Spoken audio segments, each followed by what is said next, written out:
pwede pa rin po mangyari sa iyo yung nakikita nyo po mga ka-idol dyan sa likod ko, na demonetize po mga ka-idol ang kanyang mga tools. Nag-red po lahat. Grabe, kapag nag-red po mga ka-idol ang inyong tools, ay pinakamatagal po niyan mga ka-idol ay 1 month to 3 months po bago maibalik yan. Pero kailangan nyo pong i-report yan. Siyempre, kung ano yung dahilan bakit kayo na-demonetize, ay kailangan nyo po yung ayusin o i-delete. Kailangan po malinis nyo po ang inyong channel para po bumalik po sa dati ang inyong tools, mag-green po ulit.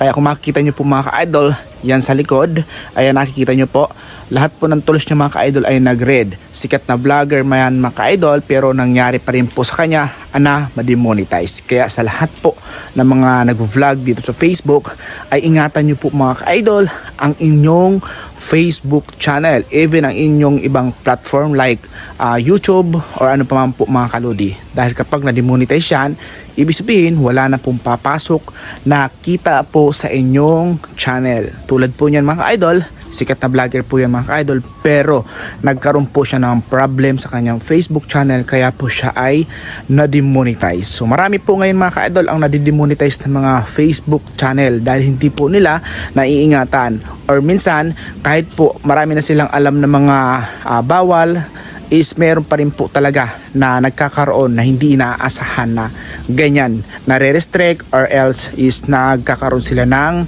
violation. So nakakalungkot man, pero syempre kailangan pa rin po magpatuloy dahil sa pag-vlog ay hindi lang naman po is kita ng ating binabasihan, kundi ito ay isang memorable natin pagdating ng panahon. Pero syempre mas maganda na ingatan natin para habang kayo ay nag-upload ng mga video, kayo ay meron po kayong na-earn, nakita dito sa Facebook. Mas masarap yung meron kayong kinikita habang kayo ay nag-upload, o diba? Kasi nag-upload ka, nagagastos ka rin ng load, so bakit hindi natin gawin siyang business? Kaya marami po ang naging milyonaryo dito sa pag-vlog sa Facebook, even sa YouTube. Kaya kung ikaw hindi mo pa siniseryoso yung pag-vlog dito sa Facebook, seryosohin mo na, dahil marami po ang nagsiseryoso na kung saan ini-enjoy nila at kumikita sila. And syempre yung iba ay naging multi-millionaire talaga sa pag-vlog, kasi hindi lang po sa mga video kayo kumikita, sa mga endorser na kung saan kapag nakitaan ka ng potential na kayang mag-endorse at nakita yung channel mo na maganda yung performance niya, ay hindi rin pong malabo na magkaroon ka dito ng mga endorser na magpapa-endorse sa'yo kumbaga. Kaya kung ikaw nangangarap ka rin maging vlogger, manalig ka lang sa Diyos, and syempre alamin mo yung mga policies dito sa Facebook para po malaman nyo yung mga bawal at pwede. So yun lang mga idol, follow nyo ako dito para sa mga full guide video ko dito na i-upload. Peace!